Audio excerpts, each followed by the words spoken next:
All right, guys, this is the Chapter 1 review, which is a lot of exponents and polynomial laws. So, number one, you're just plugging in values. It gives you an x, a y, and a z value and gives you an expression. So I'm just going to plug in, okay, -6 squared for x, then y is 5, then z is 2 to the 4th, all over my z value, which is 2. When you're plugging in values, make sure you put parentheses around everything, especially in this front one where you have a negative and an exponent, okay? At this point, it's all numbers, so I'm going to go straight to my calculator, and I'm just going to plug it in exactly as it appears. Get my blank fraction there. I'm going to go -6 squared times 5 times 2 raised to the 4th. Remember, the raised button is over here next to the squared button on your calculator. And then go down to the bottom and just plug in a 2. And if I've plugged it all in correctly, that's the key, it's going to give me the answer. It just spits it straight out. So if it's all numbers, just go straight to the calculator, okay? Number 2, we are trying to square 3a minus 1. Now, the sucker answer here that a lot of y'all are going to fall for is G. You're just going to want to say, oh, well, 3 becomes 9, a squared, -1 times -1 is +1. You got to think about what this actually means, though. When you have multiple terms, a polynomial actually being squared, you have to write out, oh, it's that thing times itself. So now, this is a box question. I have 3a minus 1 times 3a minus 1. Multiple terms, you've got to set up a box. I get 9a squared minus 3a minus 3a +1. And then the only thing I still have to do is combine those like terms. -3a and -3a gives me -6a. So J is your answer, okay? If it's one term being squared, you're allowed to just do this shortcut like square everything. If it's more than one term, go to box. Number 3, which is equivalent to this.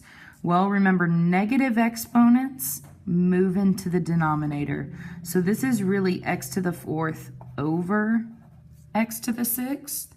So remember, if it's a fraction setup, you subtract them. So 6 minus 4 is squared. And because you had a higher value in the denominator, it's x squared in the denominator, and you just put a 1 if everything else is gone.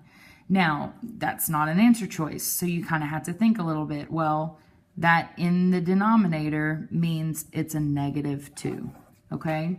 So those rules are on your formula chart. Look them up, okay? Number 4, what's the value of this? All numbers, guys. This, you don't have to know a single exponent law in the world. All you have to know is how to put this in your calculator. So if I go, whoops, sorry about the glare there. So if I say, okay, well, parentheses, 2 raised to the 0. Oh, just kidding. I have to go outside my parentheses. Use the over button to kind of get out of there. And then raised to the 3rd. It looks exactly like the problem. 2 raised to the 0, then raised to the 3rd. The answer is 1.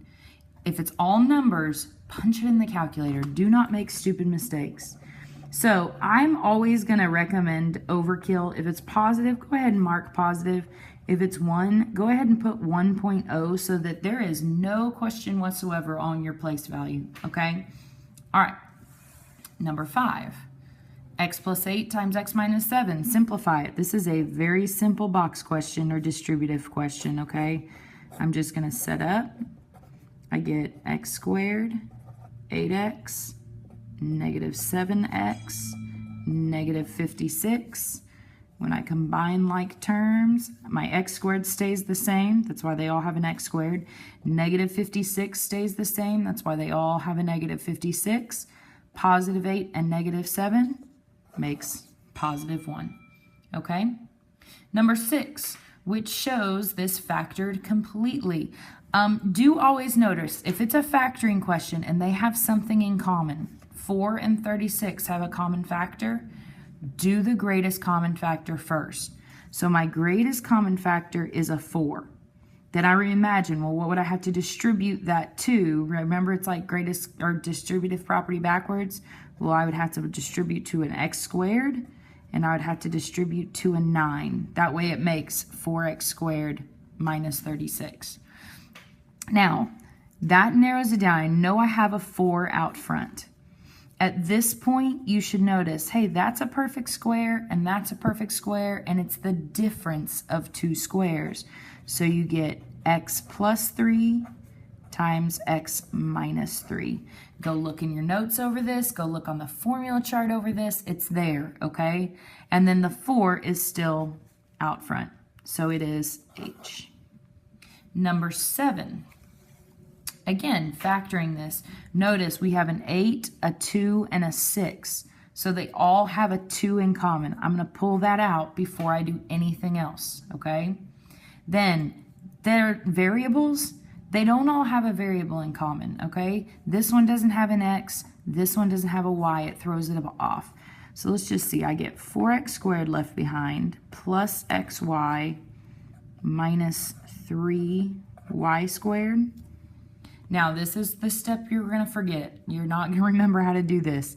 We do the box method, but remember when you're factoring, you fill out the inside of your box first. First term, first box, last term, last box.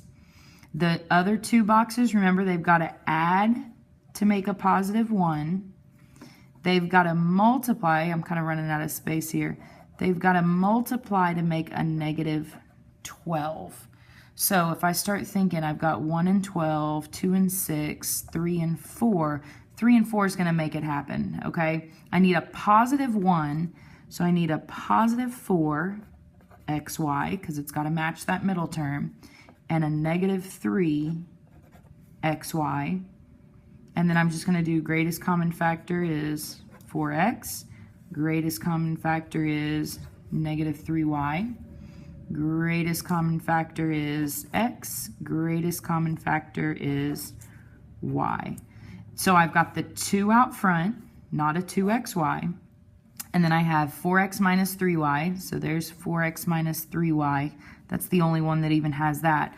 And x plus y. So B is the answer. All right, come back for the second half of this.